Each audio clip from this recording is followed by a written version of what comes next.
Hello everyone, welcome to today's the Hindu analysis. My name is Sairam Sampath Rao. ఎలా ఉన్నారు అందరూ? ఈరోజు ద హిందూ ఎనాలిసిస్లో మనం మాట్లాడుకునే మొదటి ఆర్టికల్ చూడండి అమ్మా. Multi dimensional poverty index reduction under the NDA government is ఫ్లాడ్.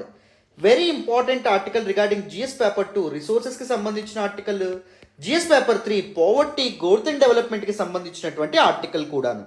ఈ ఆర్టికల్ నేను the Hindu newspaper Delhi ఎడిషన్లోని పేజ్ నెంబర్ 8 నుంచి సెలెక్ట్ చేసుకోవడం అనేది జరిగింది.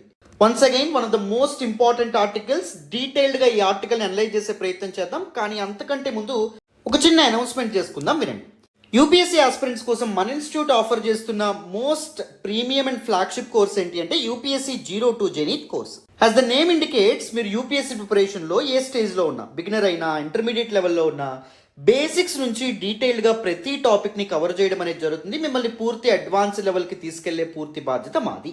ఈ కోర్సులో భాగంగా 1200 అవర్స్ ప్లస్ కాంప్రహెన్సివ్ క్లాసెస్ మీకు అవైలబుల్గా ఉంటాయి. Topic wise comprehensive one stop solution notes మీకు ప్రొవైడ్ చేయడం అనేది జరుగుతుంది. Prelims and mains test series కూడా దీనిలో భాగంగా రావడం అనేది జరుగుతుంది. స్పెషల్గా ethics paper, SA paper, current affairs topics ఏవైతే ఉంటాయో వాటి మీద ఎక్కువ ఇంపార్టెన్స్ అండ్ స్ట్రెస్ అనేటటువంటిది ఇస్తాము. And the entire course content మీద మీకు లైఫ్ టైమ్ యాక్సెస్ కూడా ఉంటుంది. స్టూడెంట్ సెంట్రిక్ అప్రోచ్తో డీటెయిల్డ్గా ఇన్డెప్త్ ప్రతి టాపిక్ని మీరు 100 సార్లు అడిగిన లైవ్ క్లాస్లో 100 సార్లు కూడా ప్రతి ఫ్యాకల్టీ ఓపిక్గా చెప్పడం అనేది జరుగుతుంది. అండ్ మరి ఫీజు ఎంతండి అంటే కేవలం 40,000 రూపాయలు మాత్రమే. రిమెంబర్, ఈ 15వ తారీఖు దాటిన తర్వాత అంటే డిసెంబర్ 16వ తారీఖు నుంచి ఫీజు 50,000 రూపాయలు అవ్వబోతుంది. సో ఈలోపే జాయిన్ అయ్యే ప్రయత్నం చేయండి. You will get the best classes in AP and Telangana. That is for sure, that is my guarantee, అందులో సందేహమే లేదు. జాయిన్ అవ్వాలంటే ఏ నెంబర్కి ఫోన్ చేయాలి sir? 6305955532. This is our institutes number. ఈ నెంబర్కి కాల్ చేసి మన అడ్మిన్ టీమ్తో మాట్లాడి చక్కగా మీరు ఎన్రోల్ అవ్వచ్చు కోర్సులో. మరి ఇప్పుడు వితౌట్ ఎనీ ఫర్దర్ డిలే మనం దిస్ పర్టికులర్ ఆర్టికల్ ఏదైతే ఉందో దాన్ని అనలైజ్ చేద్దాం, వినండి అమ్మా. వీలైతే ఈ సెషన్ని కూడా 1.25x స్పీడ్లో కానీ 1.5x స్పీడ్లో కానీ చూడండి. So that you can save your time and దాంతోపాటు మీకు better and optimum class experience కూడా ఉంటుంది. ఓకేనా? మరి ఇప్పుడు వితౌట్ ఎనీ ఫర్దర్ డిలే క్లాస్లోకి వెళ్ళిపోదాం, వినేయాలి. So this particular article, multi dimensional poverty index reduction under the NDA is flawed. This was actually authored by 3 writers. One is Radhika Agarwal, second one Vani S. Kulkarni, and third one Raghav Gaiha. ఈ ముగ్గురు దేని గురించి మాట్లాడుతున్నారు అంటే, రీసెంట్గా నీతి Aayog release చేసినటువంటి national multi dimensional poverty index ఏదైతే ఉందో దాని యొక్క రిజల్ట్స్ అండ్ రిపోర్ట్ గురించి మాట్లాడుతుంది. ఒక 3-4 నెలల క్రితం నీతి ఆయోగ్ రిలీజ్ చేసినటువంటి national multi dimensional poverty index ఏదైతే ఉందో దానిలో చాలా తప్పులు ఉన్నాయి, చాలా సమస్యలు ఉన్నాయని చెప్తున్నారు. ఎందుకంటే దిస్ పర్టికులర్ ఇండెక్స్ రీసెంట్గా ఏం చెప్పిందంటే, భారతదేశం ఏకంగా 13 కోట్ల మందిని పేదరికం నుంచి బయటకు నెట్టేసింది అనే విధంగా చెప్పడం అనేది జరిగింది. కానీ ఈ నెంబర్ చూడడానికి ఆశాజనకంగా చాలా చక్కగా అందంగా ఉంది, కానీ పేదరిక నిర్మూలనలో మాత్రం మనం చాలా వెనక ఉన్నామని చెప్పి ఈ ఆర్టికల్లో మన ఆథర్స్ ఎవరైతే ఉన్నారో వాళ్ళు చెప్తున్నారు. మరి ఈ ఆర్టికల్ మీకు అర్థం కావాలంటే ఫస్ట్ మీకు మల్టీ డైమెన్షనల్ పోవర్టీ అంటే ఏంటో అర్థం కావాలి. ఫస్ట్ దాని గురించి మాట్లాడదాము. And 2 indices on multi dimensional poverty. Global multi dimensional poverty index అంటే ఏంటి, అది ఎవరు రిలీజ్ చేస్తారు? National multi dimensional poverty index, దీనిని ఎవరు రిలీజ్ చేస్తారు? ఈ విషయాలు ఫస్ట్ మనం మాట్లాడదాం. ఫస్ట్ మల్టీ డైమెన్షనల్ పోవర్టీ అంటే అర్థం ఏంటి సార్? పోవర్టీ, పేదరికం. It is simply defined as the state or condition where people and communities cannot meet a minimum standard of living because they lack proper resources. కొంతమంది వ్యక్తులు కానీ లేకపోతే కొన్ని సమూహాలు కానీ కనీస జీవన ప్రమాణాలను కూడా పొందలేనటువంటి పరిస్థితుల్లో బతుకుతుంటే వాళ్ళు పేదరికంలో బతుకుతున్నారు అని చెప్తాం.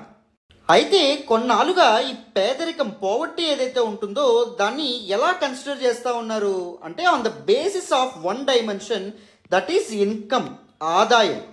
అంటే ఓ డెఫినెట్ అమౌంట్ కంటే తక్కువ ఎవరైనా సంపాదిస్తున్నారనుకోండి, వాళ్ళని పేదవాళ్ళుగా నిర్ణయించడం అనేటటువంటిది, కన్సిడర్ చేయడం అనేటటువంటిది జరిగేది.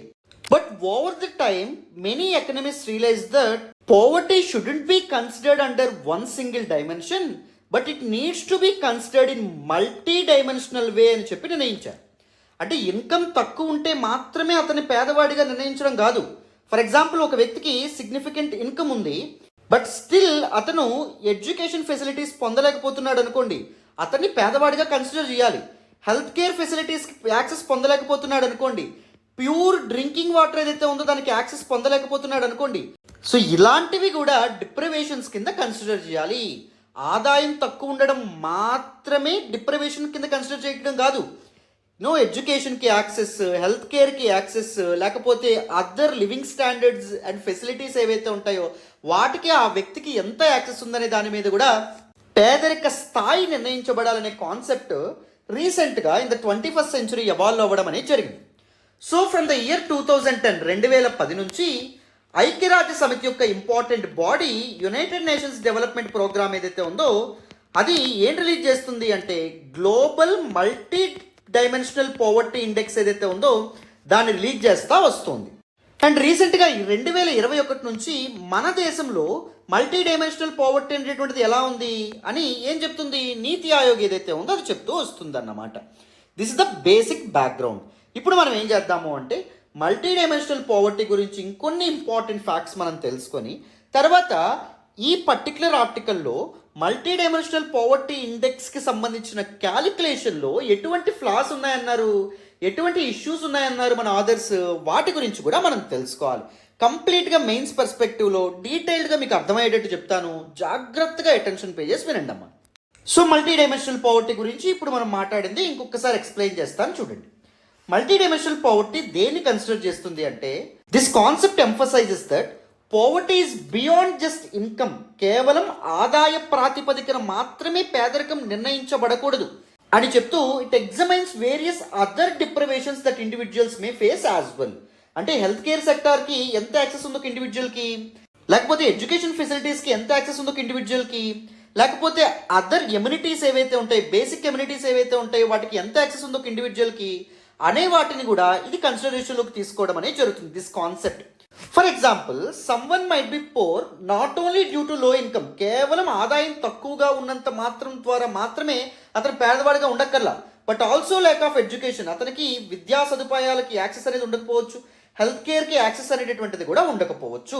అండ్ దిస్ మల్టీ డైమెన్షనల్ పోవర్టీని క్యాలిక్యులేట్ చేయడం, ఆ విధంగా పేదరికాన్ని చూడడం ఎందుకు ఇంపార్టెంట్ అంటే it recognizes poverty from different dimensions. కేవలం ఇన్కమ్ అనే డైమెన్షన్ కాకుండా అదర్ డైమెన్షన్స్ గురించి కూడా పేదరికం ఏదైతే ఉందో దాన్ని క్యాలిక్యులేట్ చేస్తుంది. Compare to the conventional that is traditional usual methodology that measures poverty only from income or monetary terms. So ట్రెడిషనల్గా ఎలా క్యాలిక్యులేట్ చేస్తారు పేదరికంని, ఇన్కమ్ ద్వారా కానీ లేకపోతే మానిటరీ టర్మ్స్లో పేదరికాన్ని కన్సిడర్ చేస్తారు. అంటే ఒక నిర్ణీతమైనటువంటి ఆదాయం కంటే తక్కువ వ్యక్తి సంపాదిస్తున్నాడు అనుకోండి అతను పేదవాడు, అంతకంటే ఎక్కువ సంపాదిస్తున్నాడు అనుకోండి అతను పేదవాడు కాదు అని చెప్పి మామూలుగా చెప్తారు. బట్ మల్టీ డైమెన్షనల్ పోవర్టీ అనే కాన్సెప్ట్ ఏం చేస్తుంది, అదర్ డైమెన్షన్స్ని కూడా లెక్కలోకి తీసుకోవడం అనేటటువంటిది జరుగుతుంది.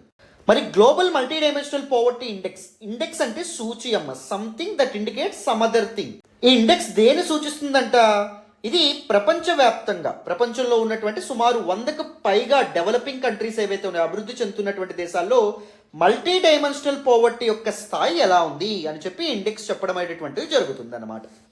అండ్ దీన్ని ఎవరు రిలీజ్ చేస్తారు, United Nations development Programme and Oxford Poverty and human development Initiative ఈ రెండు కలిపి రిలీజ్ చేయడం అనేది జరుగుతుంది. 2010 నుంచి రిలీజ్ చేస్తూ ఉన్నారు ప్రతి ఏటా.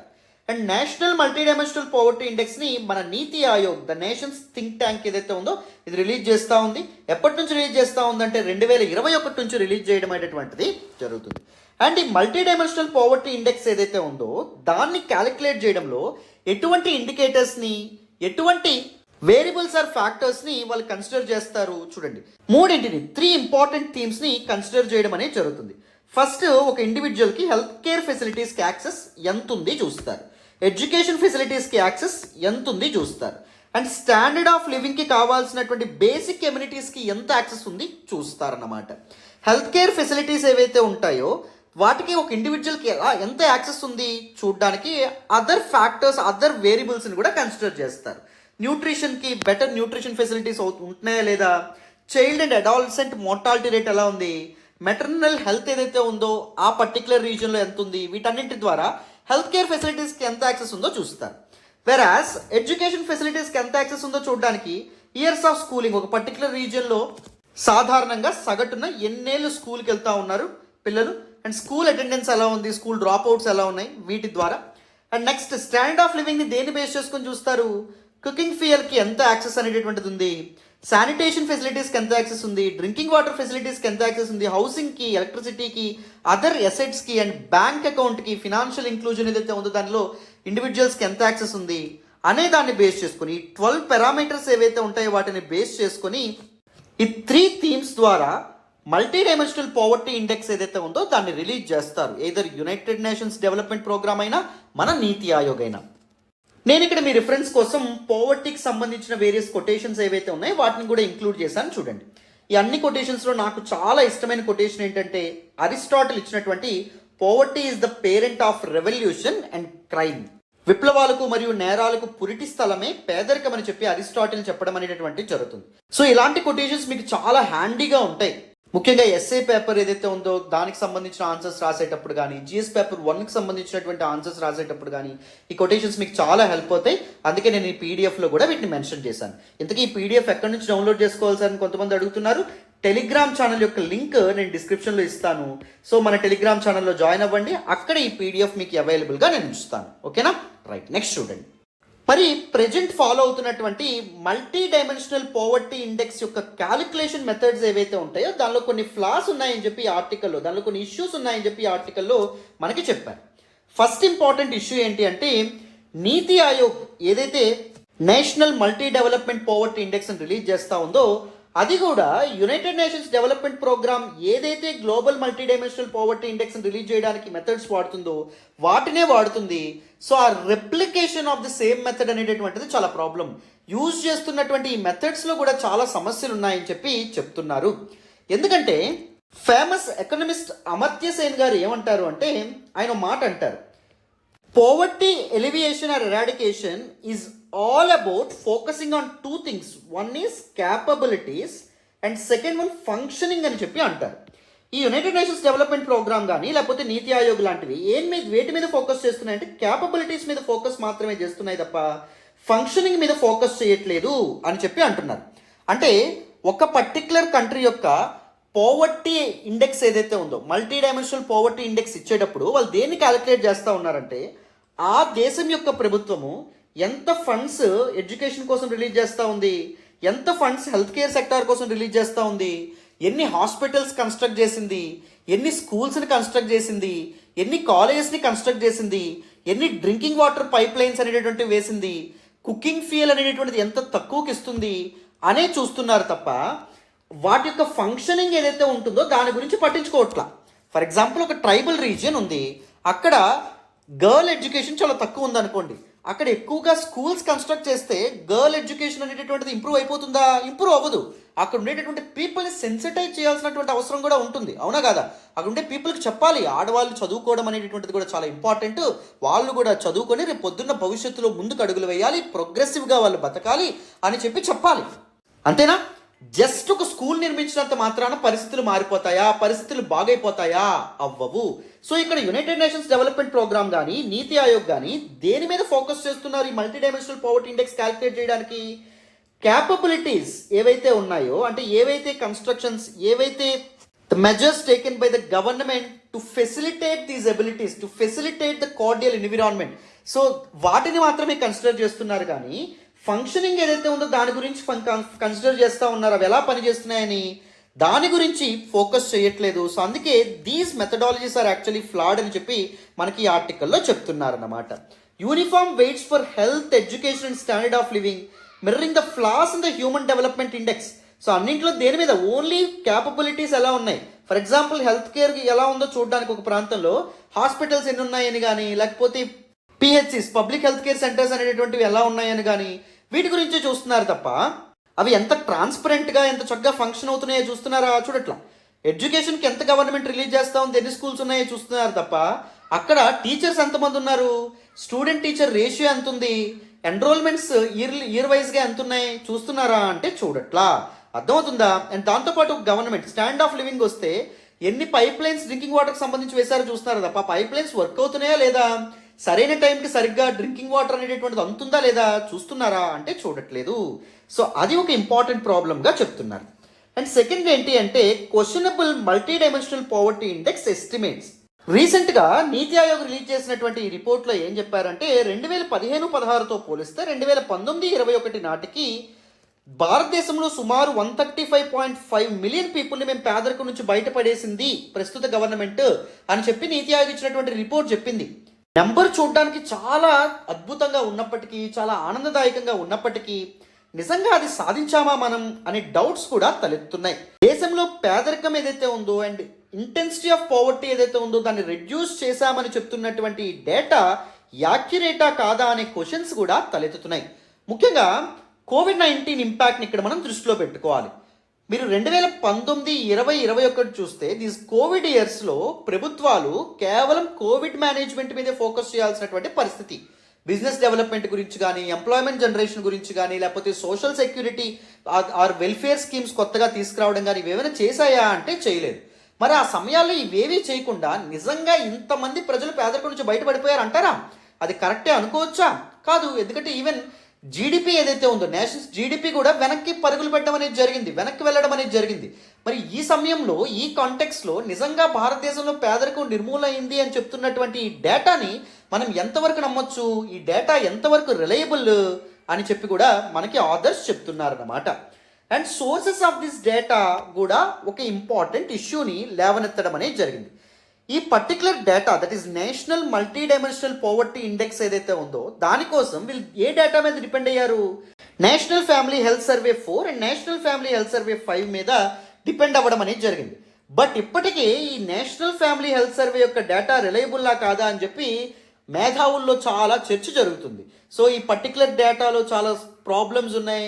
ఎవరైతే ఈ డేటా సర్వేస్ ఏవైతే ఉంటాయో వాటిని కండక్ట్ చేశారో ఆ ఎక్స్పర్ట్ రీసెంట్గా సస్పెన్షన్ గురవ్వడం అనేటటువంటిది జరిగింది. కొన్ని ప్రాబ్లమ్స్ ఉన్నాయి అని చెప్పి చాలామంది మేధావులు కానీ ఎక్స్పర్ట్స్ కానీ రైజ్ చేయడం వల్ల ఆ ఇష్యూస్ని, మరి అలాంటి స్క్యూడ్ డేటా మీద బేస్ చేసుకొని వచ్చినటువంటి ఈ మల్టీ డైమెన్షనల్ పవర్టీ ఇండెక్స్ని ఎంతవరకు మనం నమ్మొచ్చు, ఎంతవరకు రిలయబుల్ అనే క్వశ్చన్స్ కూడా తలెత్తుతున్నాయమ్మా.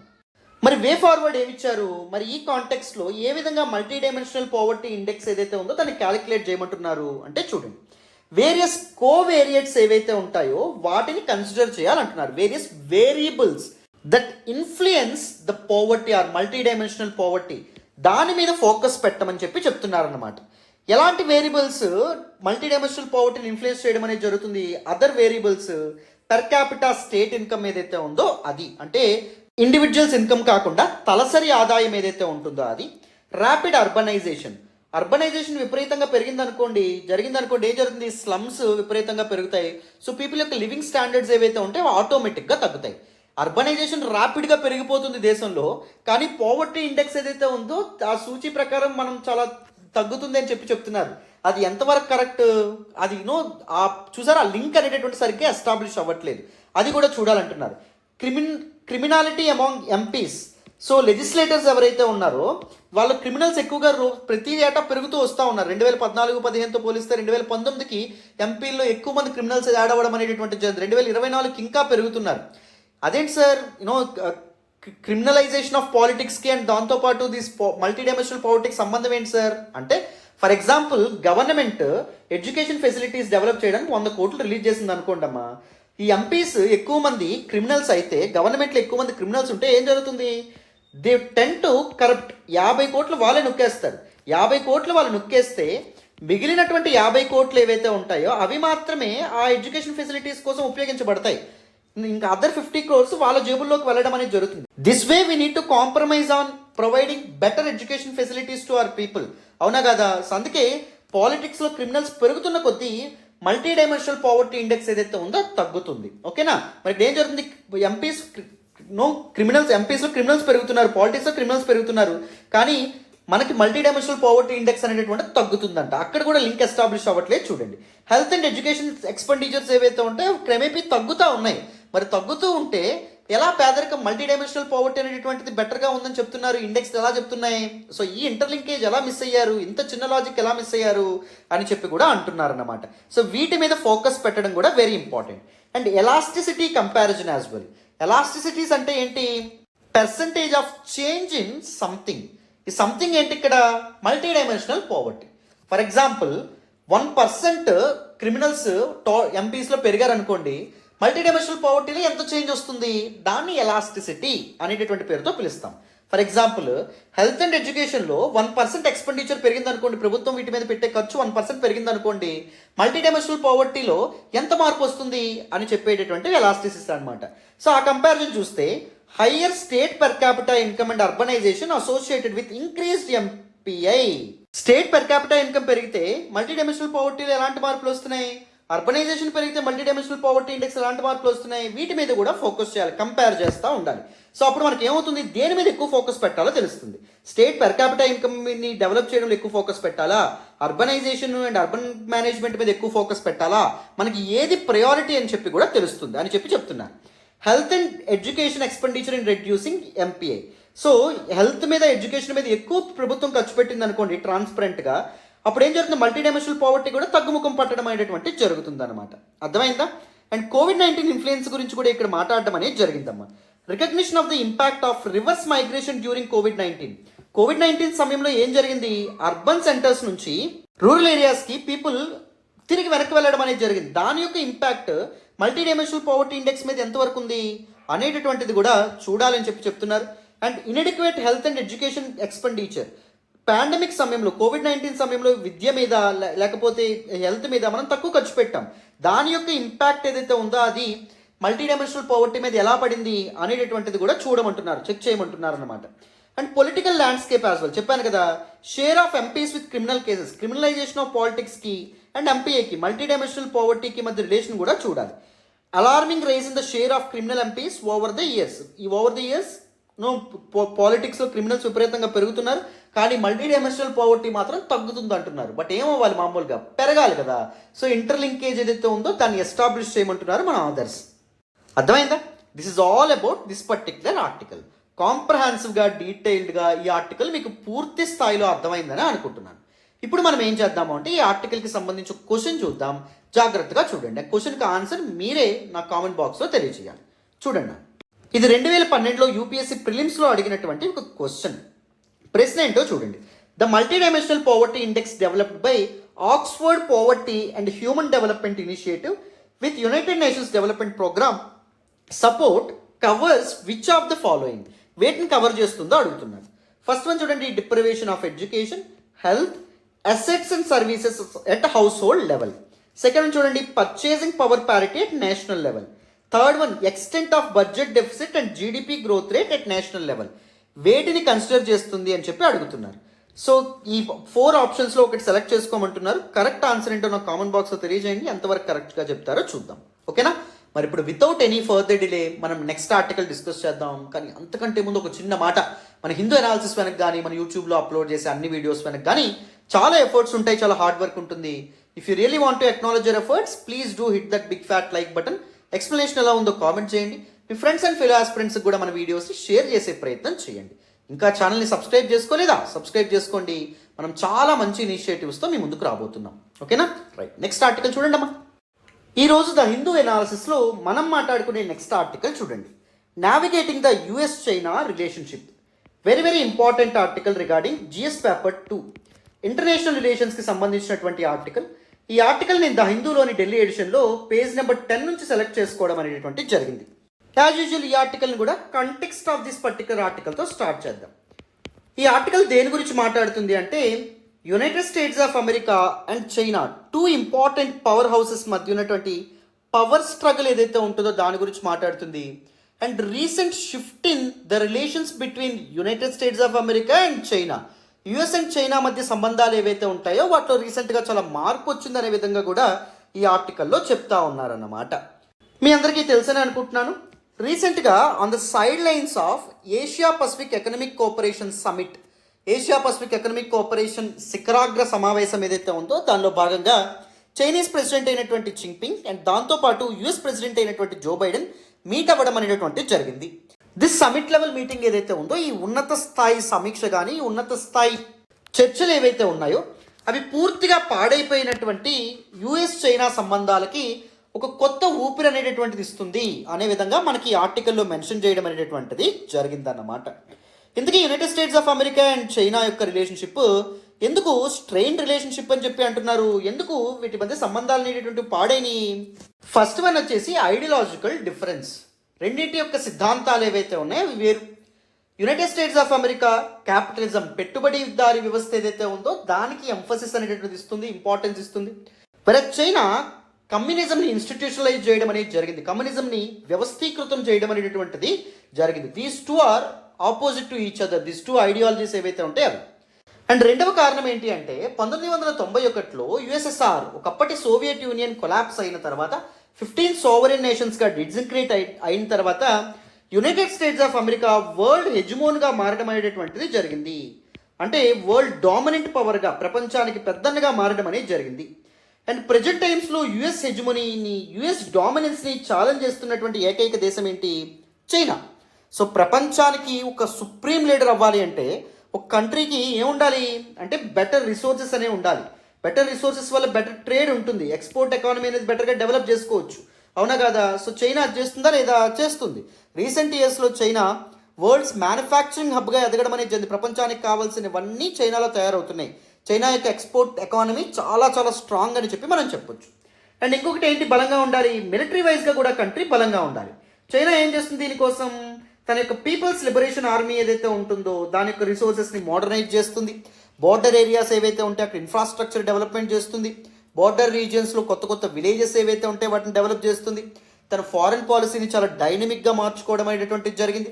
సో వీటన్నింటి కారణంగా చైనా యునైటెడ్ స్టేట్స్ ఆఫ్ అమెరికాకి గట్టి పోటీని ఇస్తూ ఉంది. So United States of America అది ఏం పని చేసినా, ఇప్పుడు ఫర్ ఎగ్జాంపుల్ ఇండియాతో ఒక అగ్రిమెంట్ చేసుకున్నా, లేకపోతే రష్యాతో ఫ్రెండ్షిప్ చేసినా, లేకపోతే చైనాతో గొడవ పెట్టుకున్నా, తైవాన్కి సపోర్ట్ చేసినా, పాకిస్తాన్కి సపోర్ట్ చేయకపోయినా, లేకపోతే యుఏఈకి సపోర్టివ్గా ఉన్నా, ఇజ్రాయెల్కి సపోర్టివ్గా ఉన్నా, యుక్రెయిన్కి సపోర్టివ్గా ఉన్నా, ఆఫ్రికాలో జరుగుతున్నటువంటి కాన్ఫ్లిక్ట్లో ఎంటర్ అయినా, మయన్మార్ మీద శాంక్షన్స్ వేసినా, ఎందుకు ఏ పనైనా యునైటెడ్ స్టేట్స్ ఆఫ్ అమెరికా చేస్తుంది? To safeguards its hegemon position. తన డామినెంట్ పొజిషన్ ఏదైతే ఉందో దాన్ని సేఫ్ గార్డ్ చేసుకోవడానికి, దాన్ని కాపాడుకోవడానికి ఏదైనా చేస్తుంది.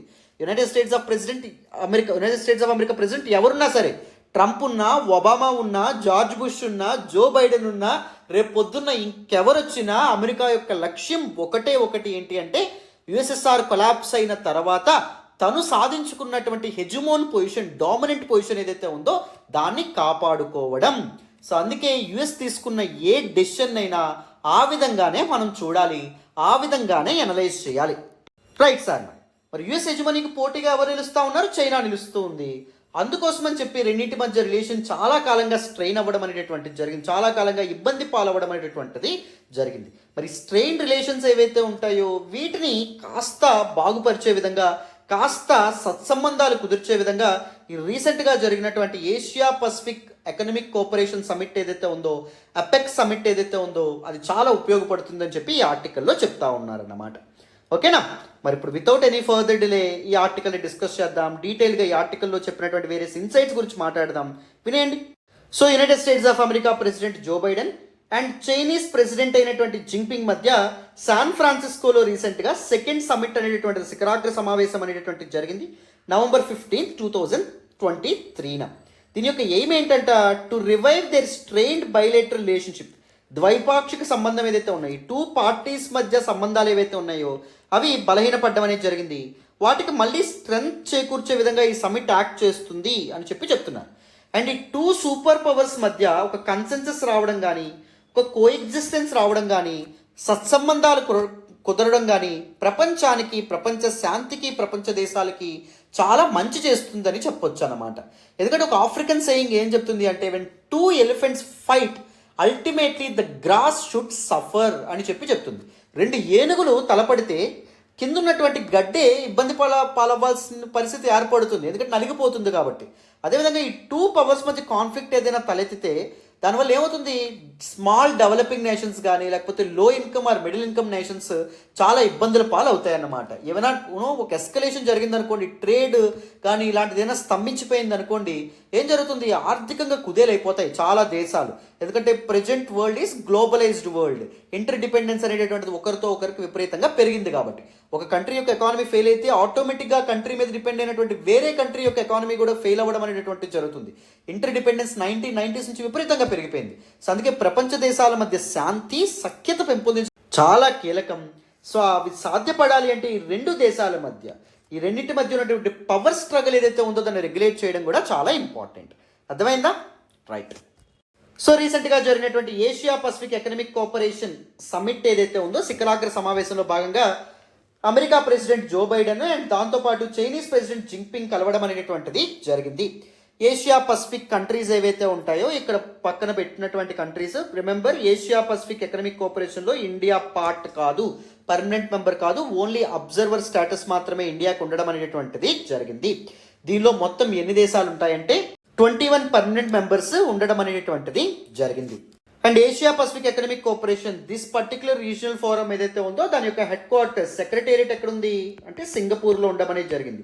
గుర్తుపెట్టుకోండి, వేరియస్ మల్టీలేటరల్ ఫోరమ్స్ లేకపోతే various multilateral bodies or organisations ఏవైతే ఉంటాయో వాటి యొక్క సెక్రటేరియట్స్ కానీ వాటికి సంబంధించినటువంటి విషయాలు తెలుసుకోవడం చాలా ఇంపార్టెంట్. నేను తప్పకుండా దీని మీద ఒక సిరీస్ మన ఫ్యాకల్టీలో ఎవరో ఒకరితో స్టార్ట్ చేపిస్తాను మీ అందరి కోసం. ఓకేనా? డిఫరెంట్ మల్టీలేటరల్ ఆర్గనైజేషన్స్ గురించి కూడా మనం చక్కగా యూట్యూబ్లో చాలా వీడియోస్ చేసుకుందాం. ఓకేనా? రైట్. మరి ఈ పర్టికులర్ సమ్మిట్ ఏదైతే ఉందో సమ్మిట్లో భాగంగా చైనీస్ ప్రెసిడెంట్ అయినటువంటి జింగ్పింగ్ అండ్ దాంతోపాటు యుఎస్ ప్రెసిడెంట్ జో బైడెన్ కలవడం అనేది జరిగింది. ఈ కలయిక యొక్క లక్ష్యం ఏంటి? Improving the deteriorating US China relationship. US China మధ్య సంబంధాలు విపరీతంగా బలహీనపడుతున్నాయని చెప్పుకున్నాం కదా, దాన్ని బలోపేతం చేయడానికి. The summit's significant achievement was the decision to reinstate military to military communications. ఒకప్పుడు ఉన్నటువంటి మిలిటరీ టు మిలిటరీ కమ్యూనికేషన్స్ ఏవైతే ఉంటాయో చైనీస్ మిలిటరీకి అండ్ దాంతోపాటు యుఎస్ మిలిటరీకి మధ్య కమ్యూనికేషన్ వ్యవస్థలు ఏవైతే ఉంటాయో వాటిని మళ్ళీ రీఎస్టాబ్లిష్ చేద్దామని చెప్పి నిర్ణయించుకోవడం అనేది జరిగింది. మిలిటరీ మ్యారిటైమ్ కన్సల్టేటివ్ అగ్రిమెంట్ ఏదైతే ఉందో అది రెజ్యూమ్ అవుతుంది, ఒకప్పుడు ఆగిపోయింది మళ్ళీ కంటిన్యూ అవుతుందని చెప్పి రెండు దేశాల యొక్క అగ్రనేతలు చెప్పడం అనేటువంటిది జరిగింది. It is very critical for preventing potential misunderstandings between nuclear arm nations. Both these nations are nuclear arm, nuclear arsenal ఉన్నటువంటి నేషన్స్. రెండు దేశాల మధ్య ఏదైనా మిస్అండర్స్టాండింగ్ కానీ మిస్కమ్యూనికేషన్ తలెత్తితే అది రేపు పొద్దున్న న్యూక్లియర్ దాడులకు అండ్ ప్రపంచ యుద్ధాలకు దారితీసే అవకాశం ఉంటుంది. అర్థమైంది? అందుకే మిలిటరీ కమ్యూనికేషన్ ఎస్టాబ్లిష్ అవ్వడం it is a welcoming move, welcoming thing అని చెప్పి మనం చెప్పుకోవచ్చు. సో రెండు దేశాల మధ్య రిలేషన్స్లో ఒక ఇంపార్టెంట్ పాయింట్ ఆఫ్ కాన్ఫ్లిక్ట్ ఏంటి అంటే తైవాన్ కాన్ఫ్లిక్ట్. మీ అందరికీ నేను రీసెంట్గా కూడా హిందూ అనాలిసిస్లో ఈ తైవాన్ ఇష్యూ గురించి డీటెయిల్గా చెప్పడం అనేది జరిగింది. సో చైనా యొక్క సౌత్ ఈస్టర్న్ కోస్ట్కి దగ్గరలో ఉన్నటువంటి ఐలాండ్ నేషనే తైవాన్. ఈ తైవాన్ని చైనా తనలో భాగం అని చెప్పి భావించడం అనేది జరిగింది. Taiwan is integral part of China అని చెప్పి చైనా భావిస్తుంది. సో చైనా యొక్క గవర్నమెంట్ని ఏమంటారు అంటే PRC, People's Republic of China పేరుతో పిలుస్తారు. తైవాన్ యొక్క గవర్నమెంట్ని రిపబ్లిక్ ఆఫ్ చైనా అనే పేరుతో పిలవడం అనేది జరుగుతుంది అనమాట. చైనాని అండ్ దాంతోపాటు తైవాన్ని డివైడ్ చేసేటటువంటి స్ట్రైట్ తైవాన్ స్ట్రైట్. స్ట్రైట్ అంటే జలసంధి. టు లార్జర్ వాటర్ బాడీస్ని కలిపేటటువంటి ఒక మార్గం. ఏ వాటర్ బాడీస్ని కలుపుతుంది? ఈస్ట్ చైనా సీని అండ్ సౌత్ చైనా సీని రెండింటిని తైవాన్ స్ట్రైట్ కలపడం అనేటటువంటిది జరుగుతుంది. ఏ రెండు భూభాగాలను విడదీస్తుంది? చైనాని, మెయిన్లాండ్ చైనాని అండ్ తైవాన్ని విడదీయడం అనేటటువంటిది జరుగుతుంది. ఓకేనా? రైట్. ఎప్పటి నుంచో తైవాన్ మాలో భాగం అని చెప్పి చైనా అంటుంది. No, there was some historical conflict, historical aspects behind it. నేను రీసెంట్గా ద హిందూ అనాలిసిస్లో కూడా ఈ కాన్ఫ్లిక్ట్ గురించి చెప్పడం అనేది జరిగింది. దీని గురించి సెపరేట్ వీడియో కూడా మీకు చేస్తాను. బట్ ఈ కాన్ఫ్లిక్ట్లో తైవాన్తో ఎవరు క్లోజ్గా ఉన్నారు? యునైటెడ్ స్టేట్స్ ఆఫ్ అమెరికా ఉంటా ఉంది. అండ్ చైనాకి అది నచ్చట్లా. యునైటెడ్ స్టేట్స్ ఆఫ్ అమెరికా చైనాకి ఇష్టం లేకుండా తైవాన్కి దగ్గర అవ్వడం కానీ తైవాన్ని ఒక ప్రత్యేక దేశంగా చూడడం కానీ చైనాకి నచ్చట్లా. దాని కారణంగా చైనాకి యుఎస్ఏకి మధ్య ఎడబాటు ఏదైతే ఉందో అది ఇంకా పెద్దదవ్వడం అనేటటువంటి జరుగుతుంది conflict. So Nancy Pelosi American politician and దాంతోపాటు హౌస్ ఆఫ్ రిప్రజెంటేటివ్స్ యొక్క స్పీకర్ ఆవిడ 2022లో తైవాన్ని విజిట్ చేయడం అనేది జరిగింది. It led to the closure of military communication channels between the US and China. US and China మధ్య మిలిటరీ కమ్యూనికేషన్ ఛానల్స్ కంప్లీట్గా స్తంభించిపోయినాయి. దాన్ని ఇప్పుడు రీసెంట్ సమ్మిట్ ద్వారా మళ్ళీ రివైవ్ చేస్తూ ఉన్నారన్నమాట. తైవాన్ రిమైన్స్ ఎ కంటెంటియస్ ఇష్యూ, చాలా controversial issue between China and US. ఎందుకంటే చైనా ఏమనుకుంటుంది? తైవాన్ని చైనాలో కలిపేసి రీయూనిఫికేషన్ కోరుకుంటుంది. వేరు యుఎస్ ఏమనుకుంటుంది అంటే చైనా వేరు తైవాన్ వేరు అంటుంది. మెయిన్లాండ్ చైనా ఏదైతే ఉందో దాన్ని రిప్రజెంట్ చేసే గవర్నమెంట్ ప్రెజెంట్ ఉన్నటువంటి Chinese government, that is PRC గవర్నమెంటే అని యూఎస్ అంటుంది. బట్ కానీ తైవాన్తో కూడా సెపరేట్గా రిలేషన్స్ ఏవైతే ఉంటాయో వాటిని మెయింటైన్ చేస్తూ ఉంది. సో అది ఎవరికి చైనా ఏదైతే ఉందో చైనాకి నచ్చట్లా. So China condemn US officials visits to Taiwan. తైవాన్కి యుఎస్ అఫీషియల్స్ విజిట్ చేయడం చైనాకి నచ్చట్లా. వార్నింగ్ ఆఫ్ సివియర్ రిపర్కేషన్స్, ఒకవేళ ఇది ఇంకా మీదట కంటిన్యూ అయితే పర్యవసానాలు చాలా తీవ్రంగా ఉంటాయని చెప్పి చైనా అంటా ఉందన్నమాట. And it is conducting military exercises near Taiwan Coast. Taiwan straight ఏదైతే ఉందో ఇక్కడ ఏం చేస్తుంది, మిలిటరీ అగ్రెషన్కి పాల్పడడం అనేది జరుగుతుంది. Chinese coast guard and Chinese navy వాళ్ళు విపరీతమైనటువంటి మిలిటరీ ఎక్సర్సైజ్ కూడా భయంకరమైనటువంటి మిలిటరీ ఎక్సర్సైజ్ కూడా పాల్పడుతున్నారు. ఎందుకు? తైవాన్ని భయపెట్టే క్రమంలో. ఒకవేళ ఏదైనా డైరెక్ట్ వార్ఫేర్ కానీ డైరెక్ట్ ఎంగేజ్మెంట్ కానీ జరిగితే తైవాన్కి అండ్ చైనాకి మధ్య యునైటెడ్ స్టేట్స్ ఆఫ్ అమెరికా తైవాన్కి ఫుల్ సపోర్ట్ ఇస్తుంది అని చెప్పి యుఎస్ ప్రెసిడెంట్ జో బైడెన్ కూడా గత సంవత్సరం ప్రకటించడం అనేటటువంటిది కూడా జరిగింది. ఈ కాంటెక్స్లో కూడా చైనా యుఎస్ మీద గుర్రుగా ఉందన్నమాట, చాలా కోపంగా ఉంది. అండ్ తైవాన్ డిస్ప్యూట్ మాత్రమే కాకుండా ట్రేడ్ డిస్ప్యూట్ కూడా రెండు కంట్రీస్ మధ్య ఉండడం అనేది జరిగింది. The both are navigating a volatile economic and trade policy. అంటే రెండు దేశాల మధ్య ఒక్కసారి సంబంధం ఏమైనా బాగుంటే ఓకే, ట్రేడ్ అండ్ దాంతోపాటు ఈ పాలసీస్ లిబరల్గా ఉంచుతున్నారు. ఏమైనా చిన్న ప్రాబ్లం, తైవాన్ లాంటి సమస్య కానీ ఇంకేదైనా సమస్య అనేది తలెత్తింది అనుకోండి, పొలిటికల్ హస్టిలిటీ వచ్చింది అనుకోండి, రాజకీయంగా విభేదాలు వచ్చినాయి అనుకోండి, ఏం జరుగుతుంది? ట్రేడ్ మీద అదంతా చూపించడం అనేటటువంటి జరుగుతుంది. President Joe Biden back listed Chinese defence and surveillance companies. Chinese defence and surveillance companies నుంచి అమెరికన్ మిలిటరీ కొనుక్కోకుండా, ఎటువంటి ప్రొడక్ట్స్ కొనుక్కోకుండా బ్లాక్ లిస్ట్ చేయడం అనేది జరిగింది president Joe Biden. Building on actions taken by the Trump administration 2019 Trump ఇలాంటి మెజర్స్తోనే ముందుకు రావడం అనేది జరిగింది. Donald Trump complete iron fist పాలసీతో ముందుకు రావడం అనేది జరిగింది. అంటే తన అడ్వర్సరీస్, అమెరికా తన శత్రువులు అనుకుంటున్నటువంటి వాళ్ళు ఎవరైతే ఉంటారో వాళ్ళందరి మీద విపరీతమైనటువంటి శాంక్షన్స్ కానీ, వాళ్ళతో ట్రేడ్ రిలేషన్స్ కట్ చేసుకోవడం కానీ, ఇలాంటి సివియర్ యాక్షన్స్తో ఒకప్పటి ట్రంప్ అడ్మినిస్ట్రేషన్ ముందుకు రావడం అనేటటువంటి జరిగింది. Both these countries, both China and దాంతోపాటు US, they leverage their strengths to inflict damage upon the other. US తన యొక్క స్ట్రెంత్ ఏదైతే ఉందో దాన్ని ఉపయోగించుకొని చైనాని ఎఫెక్ట్ చేయాలని చూస్తుంది. చైనా తన యొక్క స్ట్రెంత్ను ఉపయోగించుకొని యుఎస్ని ఎఫెక్ట్ చేయాలనుకుంటుంది ట్రేడ్ పరంగా. With the US imposing controls on semi conductor exports. So చైనాకి సెమీ కండక్టర్స్ కావాలి. సెమీ కండక్టర్స్ యుఎస్లో ఎక్కువగా తలెత్తాయి. US is one of the leading powers, leading countries to manufacture the semi conductors. So ఈ semi conductors చైనాకి export అవ్వకుండా US ఏం చేస్తుంది? బ్యారియర్స్ విధిస్తుంది. China responding with bans on critical materials. So United States of అమెరికాలో car companies, లేకపోతే battery manufacturing కావాల్సినటువంటి critical minerals, వీటిని యుఎస్కి ఎక్స్పోర్ట్ చేయకుండా చైనా అడ్డుకోవడం అనేటువంటి జరుగుతుంది. అర్థమైందా? సో ఒకరితో ఒకరు చూడండి, జస్ట్ లైక్ కోల్డ్ వార్ లాగా బిహేవ్ చేయడం అనేటువంటి జరుగుతుంది. ఒకరి మీద ఒకరు ఎక్స్పోర్ట్ కంట్రోల్స్ ఏవైతే ఉంటాయో వాటిని కూడా ఇచ్చేశారు. కౌంటర్ మెజర్స్ కూడా తీసుకోవడం అనేటువంటి జరిగింది. The United States of America implemented export controls on advanced computer chips to undermine China's progress in artificial intelligence and super computing. Already చెప్పాను కదా, యునైటెడ్ స్టేట్స్ ఆఫ్ అమెరికా ఏం చేసింది అంటే తన యొక్క సెమీ కండక్టర్ చిప్స్ని చైనాకి ఎక్స్పోర్ట్ అవ్వకుండా బ్యారియర్స్ విధించడం అనేది జరిగింది. ఎందుకంటే చైనా ఈ చిప్స్ను ఉపయోగించుకుని ఆర్టిఫిషియల్ ఇంటెలిజెన్స్, సూపర్ కంప్యూటింగ్లో బీభత్సమైన సూపర్ పవర్ అయిపోతుందేమో అని ఒక ఇన్సెక్యూరిటీ ఎవరికి? యుఎస్కి. అలా అవ్వకుండా అడ్డుకునేందుకు చైనా ఎలా రిటాలియేట్ చేసింది, ఎలా తిప్పికొట్టింది దాన్ని? Bans on critical materials, gallium, germanium and graphite ఏవైతే ఉంటాయో వాటిని ఎక్స్పోర్ట్ చేయకుండా ఆపిందనమాట. ఎందుకంటే వీటిని మనకి యునైటెడ్ స్టేట్స్ ఆఫ్ అమెరికా దేనిలో ఉపయోగిస్తుంది? మినరల్స్ని మైక్రోచిప్ మ్యానుఫ్యాక్చరింగ్లోను, ఎలక్ట్రిక్ వెహికల్ యొక్క బ్యాటరీస్ ఏవైతే ఉంటాయో వాటి యొక్క ప్రొడక్షన్లోనూ ఉపయోగించడం అనేటువంటి జరుగుతుంది అనమాట. అర్థమైందా? సో చూడండి, ఒకరి మీద ఒకరు ఎలాంటి ఇది చేసుకుంటూ ఉన్నారు. అండ్ ఒకరినొకరు అడ్డుకోవడానికి అడిషనల్ మెజర్స్ కూడా చాలా తీసుకోవడం అనేది జరిగింది. రీసెంట్గా చైనా ఏం చేస్తుంది? Anti espionage and data protection laws ఏవైతే ఉంటే వాటిని తీసుకురావడం అనేది జరిగింది. అంటే చైనీస్ సిటిజన్స్ యొక్క డేటా యుఎస్కి వెళ్లకుండా, లేకపోతే తన బార్డర్స్ దాటకుండా జాగ్రత్త పడడం అనేది జరిగింది. తద్వారా యుఎస్ యొక్క టెక్ జైట్స్ ఏవైతే ఉంటాయో వాటికి ఇన్ఫర్మేషన్ డేటాకి యాక్సెస్ లేక వాటి యొక్క ప్రాఫిట్స్ని కానీ లేకపోతే వాటి యొక్క ఇన్ఫ్లుయెన్స్ని కానీ చైనాలో తగ్గించేటటువంటి ప్రయత్నం చేస్తూ ఉన్నారన్నమాట. అర్థమైందా? మరి ఈ కాంటెక్స్లో మన ఆథర్ ఏం చెప్తున్నారు అంటే భవిష్యత్తులో రెండు దేశాల మధ్య రిలేషన్స్ అనేటటువంటివి బెటర్ అవ్వడం, హెల్తీగా మారడం చాలా ఇంపార్టెంట్ అని చెప్తున్నారు. ప్రాగ్మెటిక్గా, ప్రాక్టికల్గా, పాజిటివ్గా ఆలోచిస్తూ రెండు కంట్రీస్ ఒకరితో ఒకరు కోఎగ్జిస్ట్ అవ్వడం అనేటటువంటిది చాలా ఇంపార్టెంట్ అని చెప్పి మనకి ఆథర్ చెప్పడం అనేటటువంటిది జరిగింది. సో జో బైడెన్ లీడర్షిప్లో కూడా ట్రంప్ అడ్మినిస్ట్రేషన్లో అస్సలు పడేది కాదు చైనాకి అండ్ దాంతోపాటు యుఎస్కి. అండ్ ట్రంప్ అడ్మినిస్ట్రేషన్లో కూడా కాస్త సంబంధాలు మెరుగుపడతాయంటే అది జరగల. ఎందుకంటే నేను ఆల్రెడీ చెప్పాను, ప్రెసిడెంట్ ఎవరైనప్పటికీ America always looks to strengthen its hegemon position. తన డామినెంట్ పొజిషన్ స్ట్రెంథెన్ చేయాలనుకుంటుంది. ఎవరు ప్రెసిడెంట్ అయినా, ట్రంప్ అయినా, జో బైడెన్ అయినా, లేకపోతే ఒబామా అయినా ఎవరైనా అనవసరం, దానికోసం అమెరికా ప్రయత్నించడం అనేది జరుగుతుంది.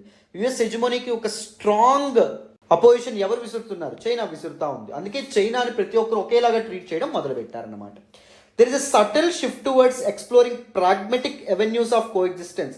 ఒక్కసారిగా కంప్లీట్గా శత్రువులుగా ఉన్నటువంటి వీళ్ళు ఏమంటున్నారు? ఒకరితో ఒకరు సత్సంబంధాలతో ముందుకు వెళ్ళాలని చెప్పి కానీ అనుకోవడం నిజంగా ఒక important thing. It's a practical way అని చెప్పి మనకు ఆథర్ చెప్తున్నారు. Emphasising de risking the two economies rather than disengagement or decoupling. దీన్ని ఎలా చూడొచ్చు అంటే, రెండు దేశాలు ఒకరితో ఒకరు పీస్ చేసుకోవడానికి కానీ, లేకపోతే ఒకరితో ఒకరు కలిసికట్టుగా ముందుకు అడుగులు వేయడానికి కానీ ఇది చేస్తున్నారా, ప్రయత్నిస్తున్నారంటే అలా అనుకోకూడదని చెప్తున్నారు. డిసెంగేజ్మెంట్ అంటే రెండు దేశాలు ఒకరితో ఒకరికి ఎనిమిటీ పూర్తిగా తీసేయడం కానీ, డీకపుల్ చేస్తున్నారని కానీ అనుకోవచ్చా అంటే కాదు. టూ ఎకానమీస్ని డీ రిస్క్ చేస్తూ ఉన్నారు. యునైటెడ్ స్టేట్స్ ఆఫ్ అమెరికాతో చైనాకి ఉపయోగం ఉంది యాజ్ పార్ట్ ఆఫ్ ట్రేడ్. ఎందుకంటే చైనా క్రిటికల్ మెటల్స్ని, మినరల్స్ని తప్పకుండా యుఎస్కి పంపించాల్సిందే. యుఎస్ యొక్క సపోర్ట్ యుఎస్ యొక్క నీడ్ చైనాకు ఉంది. యుఎస్ తప్పకుండా సెమీ కండక్టర్స్ ఏవైతే ఉంటాయో వాటిని చైనాకి పంపించాల్సిందే. సో వాళ్ళ యొక్క ఎకానమీస్ని ప్రమాదంలో పడేయకుండా రెండు జాగ్రత్త పడుతున్నాయి తప్ప, ఒక్కసారి ఒకరితో ఒకరికి అవసరం లేదని చెప్పి నిర్ధారించుకుంటే అవి మళ్ళీ ఎంగేజ్మెంట్ అనేటటువంటిది కంటిన్యూ చేస్తాయి, ఒకరితో ఒకరు డిస్ప్యూట్స్ని ఎస్కలేట్ చేసుకుంటాయి. ఓకేనా? అది ఇక్కడ చెప్తున్నాను. This approach represents a slight dose of realism in navigating the complex US and China relationship. Pragmatic వేలో ముందుకు వెళ్తా ఉన్నారు వీళ్ళు. సో ఇప్పుడు తగాదా పడ్డం కానీ, ఒకరితో ఒకరు గొడవలు పడ్డం కానీ ఎంత మాత్రం మంచిది కాదు, ఇద్దరికీ మంచిది కాదు. రెండు దేశాల యొక్క పీపుల్ ఇంట్రెస్ట్కి, వాళ్ళ ప్రజా ప్రయోజనాలకు ఉపయోగకరం కాదు. ఎందుకంటే ఆర్థిక వ్యవస్థలు కుప్పకూలిపోతాయి, ఒకరితో ఒకరికి నీడ్ ఉంది, ఒకరితో ఒకరికి అవసరాలు ఉన్నాయి. సో ఈ సమయంలో రియలిస్టిక్ అండ్ ప్రాగ్మెటిక్ వేలో ముందుకెళ్ళడం ఇంపార్టెంట్ అని చెప్పి రెండు దేశాలు రియలైజ్ అయినాయి. అందుకోసం అని చెప్పి on the lines of this Asia Pacific Economic cooperation summit రెండు దేశాల అగ్రనేతలు మీట్ అయ్యారని చెప్పి మనకి చక్కగా ఈ ఆర్టికల్లో మెన్షన్ చేయడం అనేటువంటి జరిగిందమ్మా. అర్థమైందా? So this is all about this particular article. డీటెయిల్డ్గా ఇన్ డెప్త్ ఈ ఆర్టికల్ కూడా మీకు పూర్తి స్థాయిలో అర్థమైందని అనుకుంటున్నాను. మరి ఇప్పుడు వితౌట్ ఎనీ ఫర్దర్ డిలే మనం నెక్స్ట్ ఆర్టికల్ డిస్కస్ చేద్దాం. జాగ్రత్తగా అటెన్షన్ పేజెస్ వినాలి, మీకు క్లియర్గా నెక్స్ట్ టాపిక్ కూడా అర్థమవుతుంది.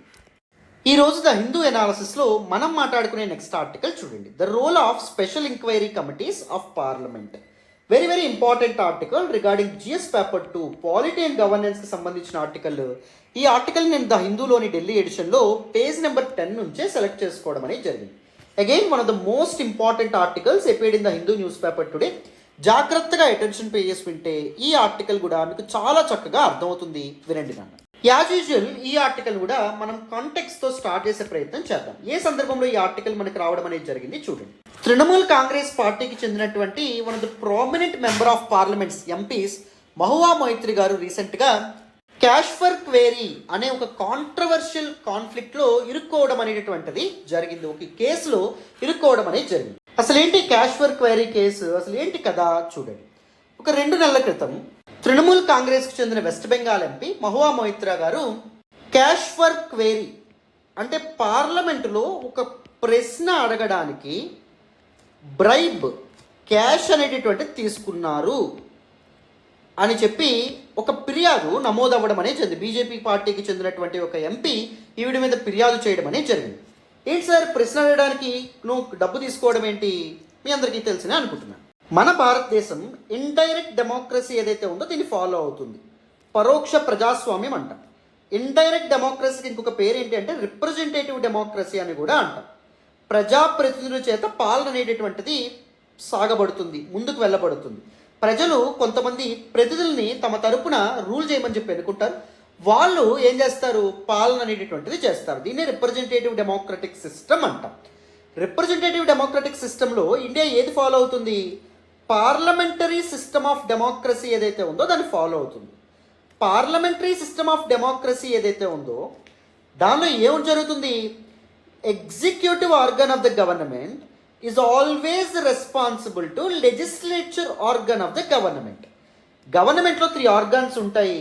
One is legislature, second one is executive, third one judiciary. Legislature ఏం చేస్తుంది, చట్టాలను చేయడం అనేది జరుగుతుంది.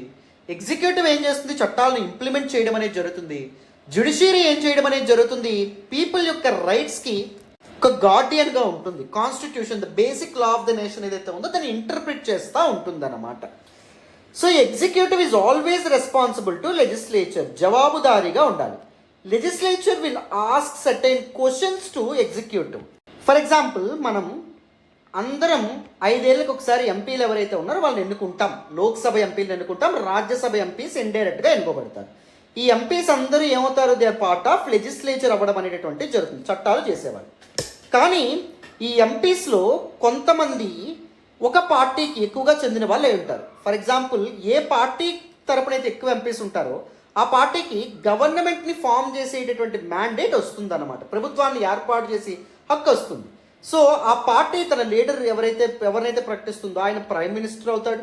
ఆ ప్రైమ్ మినిస్టర్ తన యొక్క మినిస్టర్స్ని కూడా ఆయనే చూస్ చేసుకోవడం అనేది జరుగుతుంది. Prime minister and council of ministers ఏర్పడతారు. సో వీళ్ళు ఎగ్జిక్యూటివ్లో భాగంగా ఉంటారన్నమాట. అర్థమైందా? ఫర్ ఎగ్జాంపుల్, రాజీవ్ గాంధీ గారు is an MP, is part of Lok Sabha. ఆయన కేవలం లెజిస్లేచర్లో భాగంగా ఉంటారు, ఎందుకంటే కాంగ్రెస్ పార్టీకి మెజారిటీ వచ్చిందా? లేదు. But one of the MPs అయినటువంటి నరేంద్ర మోడీ గారు ఎవరైతే ఉంటారో ఆయన ఎగ్జిక్యూటివ్లో భాగంగా ఉంటారు, ఎందుకంటే is leader of the political party which got majority in the parliament, Lok Sabha elections. అర్థమైందని అనుకుంటున్నాను. And this executive Narendra Modi గారు ఎప్పుడు ఈ needs to B answerable to legislature, that is Rahul Gandhi గారు. రాహుల్ గాంధీ గారు అందుకే క్వశ్చన్లు అడుగుతూ ఉంటారు పార్లమెంట్లో. మీరు ఎప్పుడైనా గమనించారా? ఎందుకు పెట్రోల్ ధరలు పెరుగుతున్నా అని, ఎందుకు కూరగాయల ధరలు పెరుగుతూ ఉన్నాయి, ఎందుకు ఎంప్లాయ్మెంట్ రేట్ పెరగట్లేదు, ఎందుకు కోవిడ్-19 బెటర్గా మేనేజ్ చేయలేకపోతున్నారు, ఎందుకు జిఎస్టీని తీసుకొచ్చారు, ఎందుకు నోట్ల రద్దు చేశారు, ఇలా చాలా క్వశ్చన్లు అడుగుతూ ఉంటారు. అండ్ ఈ క్వశ్చన్లన్నింటికీ సమాధానం చెప్పాల్సిన బాధ్యత ఎవరిది? ఎగ్జిక్యూటివ్లో ఎవరైతే ఉంటారో వాళ్ళది. సో ఇక్కడ తృణమూల్ కాంగ్రెస్ పార్టీ ఏదైతే ఉందో అది అధికారంలో ఉందా? లేదు, బీజేపీ పార్టీ అధికారంలో ఉంది. సో తృణమూల్ కాంగ్రెస్ పార్టీకి చెందినటువంటి ఎంపీ ఎవరివిడ? మహువా మొయిత్రా గారు. ఆవిడ ఏమవుతుంది? She's part of legislature. So ఆవిడికి ఇచ్చేటటువంటి అధికారం ఏంటి? రాజ్యాంగం ప్రశ్నలు అడిగేటటువంటి అధికారం, పార్లమెంటులో ప్రభుత్వాన్ని ప్రశ్నించేటటువంటి అధికారం ఉండవనే జరిగింది. కానీ ఆవిడ ఏం చేసిందంట? పార్లమెంటులో తన ప్రశ్న అడిగేటటువంటి అధికారం ఏదైతే ఉందో దాన్ని మిస్యూజ్ చేసింది. ఎవరో ఒక బిజినెస్ మ్యాన్ దగ్గర క్యాష్ తీసుకొని ఆ బిజినెస్ మ్యాన్కి మంచి చేసేటటువంటి ప్రశ్నని పార్లమెంట్లో అడిగింది. ఫర్ ఎగ్జాంపుల్, ఒక బిజినెస్ మ్యాన్ దగ్గర క్యాష్ తీసుకొని ఆ బిజినెస్ మ్యాన్ యొక్క competitor, that is Adani group ఏదైతే ఉందో అదానీ గ్రూప్కి వ్యతిరేకంగా ఆవిడ చాలా ఆరోపణలు చేసింది, చాలా ప్రశ్నలు అనేటటువంటివి అడిగింది. ఎవరైతే బిజినెస్ మ్యాన్ తనకి డబ్బు ఇచ్చాడో వాళ్ళకి మంచి చేయడానికని. అర్థమైందా? సో ఎప్పుడైతే ఈ కేసు అనేది నమోదైందో దిస్ పర్టికులర్ ఇష్యూ ఎక్కడికి వెళ్ళింది? పార్లమెంట్ యొక్క ఎథిక్స్ కమిటీ ఏదైతే ఉంటుందో దానికి వెళ్ళింది. ఈ ఎథిక్స్ కమిటీ ఏం నిర్ణయిస్తుంది అంటే the conduct of MPs, member of parliaments ఎవరైతే ఉన్నారో వాళ్ళు తమ విధులు నిర్వహించే సమయంలో సరిగ్గా ప్రవర్తిస్తూ ఉన్నారా లేదా, సరిగ్గా పనిచేస్తూ ఉన్నారా లేదా, లేకపోతే మిస్కండక్ట్కి కానీ లేకపోతే వాళ్ళకున్న అధికారాలు ఏవైతే ఉంటాయో వాటిని ఏమైనా దుర్వినియోగపరుస్తున్నారా, వాళ్ళు ఏమైనా తప్పులు చేస్తున్నారా అని చెప్పి ఎథిక్స్ కమిటీ అనేటటువంటిది నిర్ణయిస్తుంది అనమాట. సో రీసెంట్గా ఈ ఎథిక్స్ కమిటీ ఈవిడ యొక్క ఇష్యూ ఏదైతే ఉంటుందో దాని గురించి ఎంక్వైరీ అనేటటువంటిది, ప్రైమా ఫేసి ఎంక్వైరీ లేదా ప్రిలిమినరీ ఎంక్వైరీ చేపట్టి it has recommended the expulsion of Mahua Moitra. ఈ తృణమూల్ కాంగ్రెస్ పార్టీకి చెందినటువంటి ఎంపీని ఎక్స్పెల్ చేయాలి, నో పార్లమెంట్ నుంచి తీసివేయబడాలి, సస్పెండ్ చేయాలని చెప్పి రికమెండ్ చేసినట్టు తెలుస్తూ ఉంది. ఈ కాంటెక్స్లో నిజంగా ఎథిక్స్ కమిటీ ఆ విధంగా చేయొచ్చా? ఇంతకీ ఎథిక్స్ కమిటీ అంటే ఏంటి? అండ్ ఎథిక్స్ కమిటీతో పాటు ఇంకొక స్పెషల్ ఎంక్వైరీ కమిటీ ఉంటుంది. అదేంటి అంటే ప్రివిలేజెస్ కమిటీ. ప్రివిలేజెస్ కమిటీ అంటే ఏంటి? రెండింటికి మధ్య తేడాలు ఏంటి? అండ్ ప్రజలు ఎన్నుకున్నటువంటి ఒక ఎంపీని, ప్రజాస్వామ్యబద్ధంగా ఎన్నుకోబడినటువంటి ఒక లెజిస్లేటర్ని ఇలా ఒక ఎంక్వైరీ అనేటువంటిది చేసేసి తీసేయచ్చా? అది కరెక్టేనా? కాన్స్టిట్యూషనల్గా అది సరిపోతుందా అనేటటువంటి విషయాలు ఏవైతే ఉంటాయో వాటిని దిస్ పర్టికులర్ ఆర్టికల్ చాలా చక్కగా చెప్పండి అన్నింటి గురించి మాట్లాడతాను. అటెన్షన్ పే చేసి వినండి. So context of this article చూడండి, ఆల్రెడీ చెప్పాను. లోక్సభ ఎథిక్స్ కమిటీ ఏం సజెస్ట్ చేసింది అంటే తృణమూల్ కాంగ్రెస్కి చెందినటువంటి ఎంపీ మహువా మొయిత్రా గారు ఎవరైతే ఉంటారో ఆవిడని ఎక్స్పెల్ చేయాలి పార్లమెంట్ నుంచి అని చెప్పి నిర్ణయించుకున్నారు. ఎందుకు? అనెథికల్ కండక్ట్, ఆవిడకి ఇచ్చినటువంటి అధికారాలను ఆవిడ దుర్వినియోగపరిచింది అనేటటువంటి కారణాలు చెప్పి. It prompting debate on constitutional validity and democratic representation concerns. So ఇలా ఒక ఎథిక్స్ కమిటీ అనేటటువంటిది డెమోక్రటికల్గా ఎలక్ట్ అయినటువంటి ఒక వ్యక్తిని ఇలా ఎక్స్పెల్ చేయొచ్చా? అది కాన్స్టిట్యూషనల్గా కరెక్టేనా, కాన్స్టిట్యూషనల్లీ వ్యాలిడ్ అవుతుందా కాదా అనే డిబేట్స్ని లేవనెత్తుందన్నమాట ఈ చర్య. ఫస్ట్ మనం ఏం చేద్దామంటే లోక్సభ ఎథిక్స్ కమిటీ గురించి కొన్ని ఇంపార్టెంట్ ఫ్యాక్ట్స్ తెలుసుకుందాం. Very important in the preliminary exam perspective వినాలమ్మ. లోక్సభ యొక్క ఎథిక్స్ కమిటీ అనేటటువంటిది 15 మెంబర్ కమిటీ, 15 మంది సభ్యులు ఉంటారు దీనిలో. ఈ మెంబర్స్ని ఎవరు అపాయింట్ చేస్తారు? స్పీకర్ అపాయింట్ చేయడం అనేది జరుగుతుంది. ఎన్నాళ్ళకన్నీ అపాయింట్ చేస్తాడు? 1 సంవత్సరానికి అపాయింట్ చేయడం అనేది జరుగుతుంది. ప్రతి ఏటా ఈ మెంబర్స్ మారుతూ ఉంటారన్నమాట. ఈ ఎథిక్స్ కమిటీ యొక్క ఫంక్షన్ ఏంటి? Examines complaints against members by other members or outsiders through a member or those referred by the speaker. Other MPs ఒక పర్టికులర్ ఎంపీ మీద చేసినటువంటి ఫిర్యాదులైనా, లేకపోతే అవుట్ సైడర్స్ ఎంపీలు కానటువంటి వాళ్ళు ఒక ఎంపీ ద్వారా ఏదైనా ఒక ఎంపీ మీద చేసినటువంటి ఫిర్యాదునైనా, లేకపోతే స్పీకర్ ఆ కమిటీకి రిఫర్ చేసినటువంటి ఫిర్యాదునైనా వీళ్ళు ఏం చేస్తారు? దాని మీద ఎంక్వైరీ నిర్వహించడం అనేటటువంటిది జరుగుతుంది. వీళ్ళు ఒక ప్రిలిమినరీ ఎంక్వైరీ ఏదైతే ఉంటుందో దాన్ని కండక్ట్ చేసిన తర్వాతే ఒక కంప్లైంట్ని ఎగ్జామైన్ చేస్తారు. ఫర్ ఎగ్జాంపుల్, ఎవరైనా అవుట్ సైడర్ వచ్చి, ఫర్ ఎగ్జాంపుల్ సాయిరామ్ సార్ వచ్చి పలానా ఎంపీ తప్పు చేశాడని చెప్పి ఒక ఎంపీని పట్టుకొని ఫిర్యాదు చేశారనుకోండి, కంప్లైంట్ ఇచ్చారనుకోండి, దాన్ని తీసుకుంటారా అంటే తీసుకోరు. సో ఒక ప్రిలిమినరీ ఎంక్వైరీ ఫస్ట్ చేసి నిజంగా జరిగిందో లేదో ఒకసారి చిన్నగా తెలుసుకుని దాని తర్వాత అసలైనటువంటి ఎంక్వైరీలోకి వాళ్ళు వెళ్తారన్నమాట. The determine whether an act is unethical without a specific definition. ఏదైనా ఒక ఎంపీ, ఎవరైనా ఒక ఎంపీ చేసినటువంటి యాక్ట్ ఎథికల్లా అనెథికల్లా, రైటా రాంగా అని చెప్పి నిర్ణయిస్తారు. ఏది ఎథికల్ యాక్ట్, ఏది అనెథికల్ యాక్ట్ అని చెప్పడానికి ఏదైనా డెఫినేషన్ ఉందా అంటే లేదు అని చెప్పి మనకి ఇక్కడ చెప్తా ఉన్నారన్నమాట. అండ్ దిస్ పర్టిక్యులర్ కమిటీ ఏదైతే ఉందో అది ఎప్పుడు స్టార్ట్ అవ్వడం అనేది జరిగింది? 1996లో మొట్టమొదటిసారిగా పార్లమెంట్కి ఒక ఎథిక్స్ కమిటీ ఉండాలి అనే కాన్సెప్ట్, అనే ఆలోచన అనేటటువంటిది మొదలైంది. ప్రిసైడింగ్ ఆఫీసర్స్ కాన్ఫరెన్స్ ఏదైతే ఢిల్లీలో జరిగిందో అప్పుడు మొదటిసారి the idea of ethics panels for the 2 houses, ఈ ఐడియా ఏదైతే ఉందో అది రావడం అనేది జరిగింది. బట్ ఫైనలీ ఎప్పుడు ఇది ప్రాక్టీస్లోకి వచ్చింది? ఇన్ ద ఇయర్ 2000 సంవత్సరంలో లోక్సభకి ఒక అడ్హాక్ కమిటీగా, అంటే ఒక ఎడిషనల్ కమిటీగా ఎథిక్స్ కమిటీ రావడం అనేది జరిగింది. బట్ పర్మనెంట్ బాడీగా ఎప్పుడు మారిందంటే 2015లో మారడం అనేది జరిగింది. దీని యొక్క ఫంక్షన్ ఏంటి, ఇది చేయాల్సినటువంటి పని ఏంటి? ఒక ఎంపీ మీద వచ్చినటువంటి ఫిర్యాదులు ఏవైతే ఉంటాయో వాటి మీద ఎంక్వైరీ జరిపి అతను చేసినటువంటి పని ఎథికల్లా లేకపోతే అనెథికల్లా అని చెప్పి నిర్ణయించి స్పీకర్కి అతన్ని ఎలా పనిష్ చేయాలనే విషయం చెప్పడం అనమాట. అర్థమైందా? క్లారిటీ వచ్చిందని అనుకుంటున్నాను. So now let us look at privileges committee. Privileges committee or special enquiry committee అంటే ఏంటి? It examines more serious accusations against a member.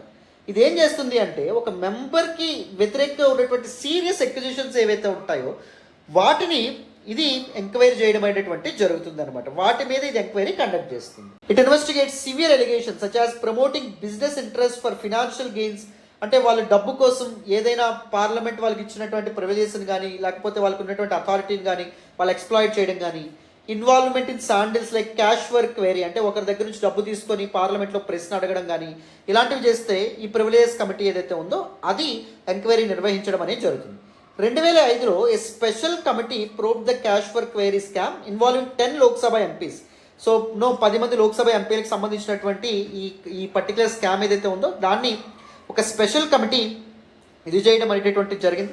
Recommending there expulsion, లాస్ట్కి వాళ్ళని ఎక్స్పల్ చేయాలి, అంటే వాళ్ళని పార్లమెంట్ నుంచి ఎంపీలుగా పరిగణించకూడదు, ఎంపీలుగా పదవి నుంచి తీసివేయాలని చెప్పి రికమెండ్ చేయడం అనేటువంటిది కూడా జరిగిందనమాట. This is what privileges committee. In short చెప్పాలంటే పార్లమెంటరీ ప్రివిలేజెస్ ఏవైతే ఉంటాయి, పార్లమెంటు ఒక ఎంపీకి ఇచ్చినటువంటి అధికారాలని ఎవరైనా దుర్వినియోగపరిచినా, ఎవరైనా వాటిని ఎక్స్ప్లాయిట్ చేయడానికి చూసినా వాళ్ళ మీద ఫిర్యాదులు ఏవైతే వచ్చినాయో వాటిని ఎంక్వైరీ చేస్తుందన్నమాట. అర్థమైందా? నెక్స్ట్ చూడాలి. మరి రికమెండేషన్ ఆఫ్ దిస్ ఎక్స్పల్షన్, వాళ్ళని తీసివేయాలి ఎంపీలుగా అని రికమెండ్ చేయడం అనేటటువంటిది కాన్స్టిట్యూషనల్గా వ్యాలిడా కాదా అనే డిబేట్ రీసెంట్గా మొదలైంది. రాజ్యాంగబద్ధమైందా కాదా అనేటటువంటి వాదనలు ఏవైతే ఉంటాయో రీసెంట్గా మొదలైంది. మన భారత రాజ్యాంగంలో ఉన్నటువంటి ఆర్టికల్ 101 ఏదైతే ఉందో అధికరణ 101 ఏం చెప్తుంది? It outlines grounds for MP seat vacation but doesn't explicitly mention expulsion. ఏ పరిస్థితుల్లో ఒక ఎంపీ సీట్ అనేటటువంటిది ఖాళీ అవుతుందో అది చెప్పడం జరిగింది, కానీ ఏ పరిస్థితుల్లో ఒక ఎంపీని తీసివేయొచ్చు అని మాత్రం చెప్పలేదు. అది గుర్తుపెట్టుకోవాలి. అండ్ సుప్రీంకోర్టు జడ్జిమెంట్స్ విషయానికి వస్తే సుప్రీంకోర్టు తన ల్యాండ్ మార్క్ జడ్జిమెంట్ 2007లో ఇవ్వడం అనేది జరిగింది. Rajaram Pal versus honourable speaker జడ్జిమెంట్లో it upheld parliament's power to expel members. Parliament ఏదైతే ఉంటుందో దానికి అధికారం ఉంది, తన మెంబర్స్ ఏమైనా మిస్కండక్ట్కి పాల్పడితే వాళ్ళని ఎక్స్పెల్ చేయొచ్చని. While Amarinder Singh versus special committee Punjab Vidhan Sabha, ఈ కేసులో ఏం చెప్పింది supreme court? It deemed expulsion by state assembly unconstitutional. పార్లమెంట్కి పవర్ ఉందని చెప్తుంది, స్టేట్ అసెంబ్లీకి స్టేట్ ఎమ్మెల్యేస్ ఎవరైతే ఉంటారో వాళ్ళని ఎక్స్పెల్ చేసే అధికారం అనేటటువంటిది లేదు అని చెప్తుంది. సో ఇద్దరు ప్రజల చేత ఎన్నుకోబడినటువంటి వాళ్ళు కదా, వాళ్ళకు ఒక అధికారం వీళ్ళకు ఒక అధికారం ఉండమేంటి? సో చూసారా, కాన్ఫ్లిక్టింగ్ జడ్జిమెంట్స్ అనమాట. ఈ పరిస్థితులు కూడా ఈ వాదనని ఇంకా బలోపేతం చేస్తూ ఉన్నాయి, స్ట్రెంథన్ చేస్తూ ఉన్నాయి. Interpretations vary considering whether expulsion aligns with democratic principles are not. కొంతమంది ఏమంటున్నారు అంటే this expulsion is okay in strengthening democratic principles అంటున్నారు. ప్రజాస్వామ్యం ఏదైతే ఉంటుందో అది నిలబడాలి అంటే మిస్కండక్ట్కి పాల్పడుతున్నటువంటి ఎంపీలని ఎక్స్పెల్ చేయడం కరెక్ట్ అని కొంతమంది అంటా ఉంటే, డెమోక్రటిక్ ప్రిన్సిపల్ సస్టైన్ అవ్వాలంటే ఎక్స్పెల్షన్ జరగకూడదు. ఎందుకంటే వాళ్ళు ప్రజలు డైరెక్ట్గా ప్రత్యక్షంగా ఎన్నుకున్నటువంటి ప్రతినిధులు కాబట్టి వాళ్ళని తీసివేయడానికి వీళ్ళెవరు ఇంతకీ అని కూడా కొంతమంది అండమయ్యేటటువంటి జరుగుతుంది. So they are aligning both expulsion and democratic principles are aligning అని ఒక గ్రూప్ అంటారు. Both expulsion and democratic principles are not aligning with each other, they are contradicting with each other అని ఇంకొక గ్రూప్ అంటా ఉంటారన్నమాట. ఇది ఒక సీరియస్ ప్రాబ్లం. ఇక్కడ ఈ ఆర్టికల్లో మనకి ఎడిటర్ ఏం చెప్తున్నారు అంటే, హౌస్ యొక్క ప్రివిలేజెస్ ఏవైతే ఉంటాయో అవి ఎక్స్ప్లాయిటేషన్కి గురవకుండా, దుర్వినియోగానికి గురవకుండా కాపాడడం ఎంత ఇంపార్టెంటో, డెమోక్రటిక్ రిప్రజెంటేషన్ని కూడా, డెమోక్రటిక్ ప్రిన్సిపల్స్ని కూడా అప్హోల్డ్ చేయడం అంతే ఇంపార్టెంట్. ఈ రెండింటిని బ్యాలెన్స్ చేయడం నీడ్ ఆఫ్ ద ఆర్ అనే విధంగా మనకి ఇక్కడ చెప్పడం అనేటువంటిది జరిగింది. Balancing house privileges developed historically to protect it from authoritarianism and ensuring democratic representation is crucial. రెండింటి మీద ఒక no striking balance between these two is very critical and very important. Serious allegations like cash for query లాంటివి against Mahua Moitra, against గా వచ్చినటువంటి ఇలాంటి sandals, they raise questions about the proportionality of expulsion as punishment. So just ఇలాంటి పనులకు పాల్పడినటువంటి వాళ్ళని ఎంపీగా expel చేయడం సరైనటువంటి పనిష్మెంటా? నిజంగా సరైనటువంటి శిక్షేనా? ఎందుకంటే మనకి ఈ కేసులో చూస్తే, ఇప్పుడు మనకు చూస్తే నెక్స్ట్ ఇయర్ 2024లో వెంటనే మనకి ఎలక్షన్స్ ఉన్నాయి. ఈ ఎలక్షన్స్లో ఆవిడ వెంటనే మళ్ళీ పార్టిసిపేట్ చేయొచ్చు. సో ఎక్స్పల్షన్ కాకుండా ఇంకా సీరియస్ పనిష్మెంట్స్ ఇవ్వచ్చేమో కదా నిజంగా దిస్ అన్డెమోక్రటిక్ అయినప్పుడు. అర్థమైంది అంటే నెక్స్ట్ ఒక 2 times పోటీ చేయకూడదని కానీ ఇలా అని కానీ. సో ఇది మనకి చెప్తున్నారన్నమాట. సో దట్ అనెథికల్ యాక్ట్కి తగినటువంటి శిక్ష అదేనా, అది సరైనటువంటి శిక్షేనా అనేటటువంటి డిబేట్స్ కూడా మొదలైంది. Expulsion leaves citizens without representation. And ఎంపీగా తీసివేయడం వల్ల ఏం జరుగుతుంది, ఆ పర్టికులర్ కాన్స్టిట్యున్సీలో వాళ్ళ నియోజకవర్గంలో ఆ ప్రజలు ఎవరైతే ఉంటారో వాళ్ళని రిప్రజెంట్ చేయడానికి ఎవరు ఉండరు, లీడర్ ఎవరు ఉండరు అంటిల్ ద నెక్స్ట్ ఎలక్షన్, తర్వాత ఎన్నికలు జరిగే వరకు లేదా బై ఎలక్షన్స్ జరిగే వరకు. Potentially impacting democratic rights. So people యొక్క హక్కులు ఏవైతే ఉంటాయో, ప్రజాస్వామ్య హక్కులు ఏవైతే ఉంటాయో అవి ఇంపీడ్ అవ్వడం అనేటువంటి జరుగుతుంది, అవి డైల్యూట్ అవ్వడం అనేటువంటి జరుగుతుంది. దీని కారణంగా parliamentary committee proceedings lakh the depth of judicial case governed by the evidence act. And parliamentary committee proceedings ఏవైతే ఉన్నాయో, అది ఎథిక్స్ కమిటీ అయినా లేకపోతే ప్రివిలేజెస్ కమిటీ అయినా, వాటి యొక్క ప్రొసీడింగ్స్ అంటే how they are going with enquiry procedure, how they are going with trial, విచారణ అనేది ఎలా చేస్తున్నారు, ఎంక్వైరీ అనేటువంటిది ఎలా చేస్తున్నారు, ఏ విధంగా నిర్ణయాలకు వస్తున్నారు, దానికి జ్యుడిషియల్ ప్రొసీడింగ్స్కి ఉన్నంత డెప్త్ ఉందా, అంత కాంప్లెక్సిటీ ఉందా అంటే లేదు. సో ఏదైనా దీనికి సంబంధించి ఒక చట్టం చేయడం ద్వారా లేదా రాజ్యాంగానికి ఒక సవరణ తీసుకురావడం ద్వారా ఏం చేయొచ్చు, ప్రొసీజర్ ఏదైతే ఉంటుందో దాన్ని ఇంకా ట్రాన్స్పరెంట్గా మనం మార్చొచ్చు. అర్థమైందా? ఇది మనకి ఇక్కడ చెప్తున్నారు. మరి what can be the way forward? ఇలాంటి సమయాల్లో ఏం చేయాలి అంటే ఫాస్ట్ ట్రాక్ కోర్ట్స్ ఏవైతే ఉంటే వాటిని ఎస్టాబ్లిష్ చేయడం చాలా మంచి చేస్తుందని చెప్పి చెప్తున్నారు అనమాట. ఫర్ టైమ్లీ ట్రయల్స్, త్వరగా విచారణ అనేది కంప్లీట్ అయిపోతుంది, దానికి with in 60 days time limit ఇచ్చి ఇలా చేస్తే మంచిది. ఎందుకంటే ఇక్కడ జాగ్రత్తగా గమనించండి, ఈ పర్టిక్యులర్ దీనికి పాల్పడినటువంటి వ్యక్తి ఎవరు అంటే రూలింగ్ పార్టీకి చెందినటువంటి ఎంపీ. ఆవిడ బీజేపీ ఎంపీయే కాదు, బీజేపీకి ఎగ్నెస్ట్గా ఉన్నటువంటి టీఎంసీ, తృణమూల్ కాంగ్రెస్ పార్టీ ఏదైతే ఉందో దీనికి సంబంధించినటువంటి MP. And she's very vocal about various issues and criticism of the government as well. ప్రభుత్వాన్ని ఎప్పుడు పడితే అప్పుడు ప్రశ్నిస్తూ ఉంటారు, గట్టిగా ప్రభుత్వాన్ని నిలదీస్తారు ఇలా. సో ఇక్కడ ఎలాంటి ఛాన్సెస్ ఉండే అవకాశం ఉంటుంది, స్పీకర్ రూలింగ్ పార్టీకి చెందినటువంటి వ్యక్తి అవుతారు. అండ్ దాంతోపాటు ఈ పర్టికులర్ కమిటీస్లో కూడా సిగ్నిఫికెంట్ మెంబర్స్ రూలింగ్ పార్టీకి చెందినటువంటి వాళ్ళు అవుతారు. దీనివల్ల ఏం జరుగుతుంది, సో గవర్నమెంట్కి వ్యతిరేకంగా ఎక్కువగా మాట్లాడుతున్నటువంటి ఎంపీస్ని టార్గెట్ చేసే అవకాశం ఉంటుందన్నమాట. ఈ ఎథిక్స్ కమిటీ, ప్రివిలేజెస్ కమిటీ వీటిని ఒక టూల్స్ కింద వాడేటువంటి అవకాశం ఉంటుంది. వాళ్ళ గవర్నమెంట్కి వ్యతిరేకంగా లేకపోతే గవర్నమెంట్ వ్యూస్కి వ్యతిరేకంగా ఉన్నటువంటి లెజిస్లేటర్స్ ఎవరైతే ఉంటారో వాళ్ళని అడ్డు తొలగించేటటువంటి విధంగా దీన్ని వాడుకునేటటువంటి అవకాశం కూడా ఉంటుంది. సో ఇలా ఉండడం కంటే జ్యుడిషియరీ చేతిలో పెడితే ఇది సరిగ్గా పని జరుగుతుందని చెప్పి మనకి చెప్పడం అనేది జరిగింది. Conviction should result in disqualification under the Representation of the People's Act 1951. 1951 చేసినటువంటి Representation of the People Act ఏదైతే ఉందో, ప్రజా ప్రాతినిధ్య చట్టం ఏదైతే ఉందో దాని ప్రకారం ఎవరైతే కన్విక్ట్స్ ఎవరైతే ఉంటారో అంటే తప్పు చేశారని తేలుతారో సో వాళ్ళని డిస్క్వాలిఫై చేయాలి ఎంపీలుగా. వైల్ ఎక్విటెడ్ మెంబర్స్, సో నిర్దోషులుగా ఎవరైతే తేలుతారో they continue their house membership, వాళ్ళు మెంబర్షిప్ ఏదైతే ఉంటుందో దాన్ని కంటిన్యూ చేస్తారన్నమాట, వాళ్ళు ఎంపీస్గా కొనసాగుతారు. ఈ విధమైనటువంటి ప్రొసీజర్ తీసుకురావడం చాలా మంచిదని చెప్పి మనకి ఈ ఆర్టికల్లో చెప్పడం అనేది జరిగింది. అర్థమైందా? సో కంప్లీట్గా డీటెయిల్గా దిస్ పర్టికులర్ ఆర్టికల్ కూడా మీకు పూర్తి స్థాయిలో అర్థమైందనే అనుకుంటున్నాను. This is all about this particular article అమ్మ, and this is all about today's the Hindu analysis. ఎవరికైనా ఈ పీడిఎఫ్ కావాలంటే మన టెలిగ్రామ్ ఛానల్లో జాయిన్ అవ్వండి. అక్కడ ప్రతిరోజు మన హిందూ అనాలిసిస్ పీడిఎఫ్ ఏదైతే ఉంటుందో అది మీకు అవైలబుల్గా ఉంటుంది. సో అక్కడ నేను అప్లోడ్ చేస్తాను. ఓకేనా? రైట్ నా this is all about it. మరి నెక్స్ట్ క్లాస్లో కలుద్దాం. Thank you so much for all the support and all the love so far. Bye అమ్మా.